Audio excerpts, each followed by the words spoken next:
Hello, this video calls for a content warning for assault of the sexual variety. If that's an uncomfortable topic for you, you may want to skip this video.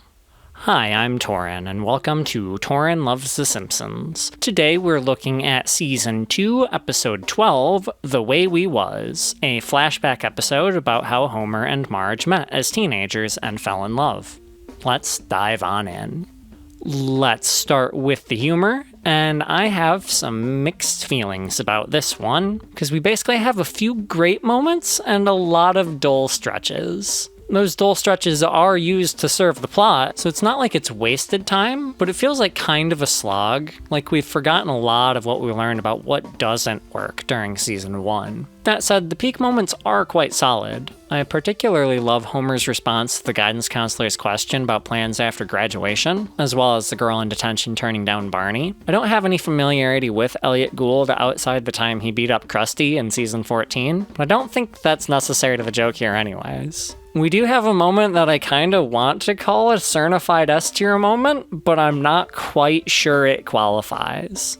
That moment is when Homer moons for rebuttal, and then when he coins the term mooned for rebuttal when trying to talk to Marge. It's pretty great. It might be S-tier, but I can't certify it, so its S-tier status remains officially uncertified at this time.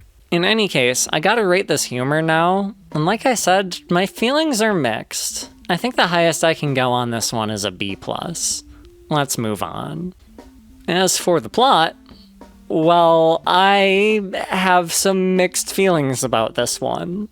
I'll start with the things I don't like. But on this first one, I learned a new word from the thing I don't like. Fremdscham is German for secondhand embarrassment, and I feel a whole lot of that from watching this episode. Homer makes a real ass of himself when he doesn't realize Marge isn't still going to the prom with him, and it's a little hard to watch.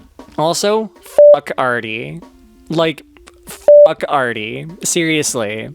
Not only does he try to rape Marge, but when he drops her off, he asks her to keep it on the down low, not for his own sake, but because it would damage the town to hear it. I don't think there's a proper way to address someone you just tried to rape, because that's a situation you should never find yourself in. But some ways are worse than others, and being incredibly pompous and self-important is certainly towards the worst end of that spectrum. It's obviously the villain in the story, and I can't say it doesn't help contrast against Homer, but it's another thing that's kinda hard to watch. But even when it comes to contrasting against Homer, I don't really like the message this episode sends. Homer won Marge over by being immature and continuing to pester her even when she repeatedly said no. He won her over by being the lesser of two evils in comparison to someone who literally tried to rape her. That's kinda gross and doesn't set a good example. That said, I do enjoy a lot of the rest of how young Marge is characterized in this episode. Even if I don't like the example it sets that she picked Homer, I do love her rebellious side. The last push she needed to go pick up Homer was hearing her family trash on him, and that she led feminist protests on school campus. It reminds me of 2 cars in every garage and 3 eyes on every fish in particular, when she sprung fried Blinky on Mr. Burns on live television. Chaotic good Marge is my favorite Marge. It stings a little when she says, "last time I ever take a stand," in detention, but in 2 cars in every garage and in Itchy and Scratchy and Marge, we certainly see she would come around and regain her motivation. The ending is pretty heartwarming. Even if I don't like the message it sends, it's a nice payoff to the plot buildup, and I gotta credit the episode for that.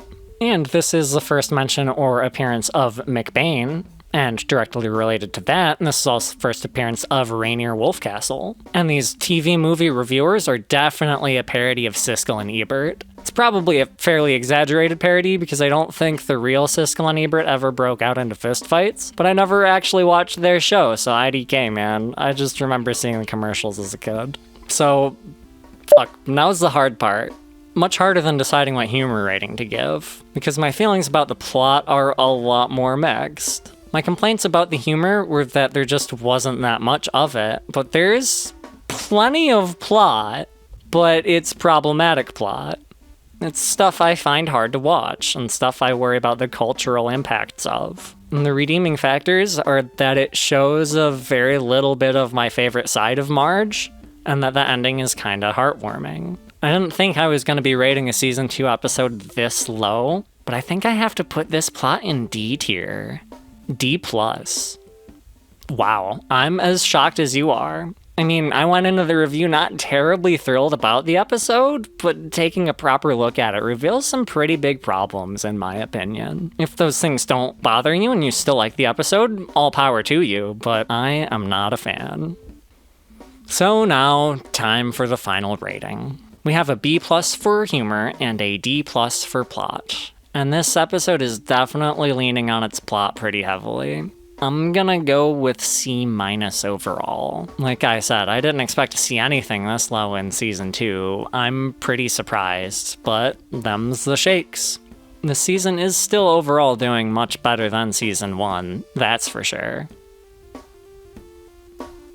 Thanks for watching. I get the feeling this one might be a kinda spicy take because I think this one is often considered a classic, so feel free to voice your thoughts in the comments. And don't forget to like or dislike the video, subscribe if you like my videos, and ring the bell if you want notifications about my videos. Up next, we have Homer versus Lisa and the 8th Commandment, so I will see you in that video.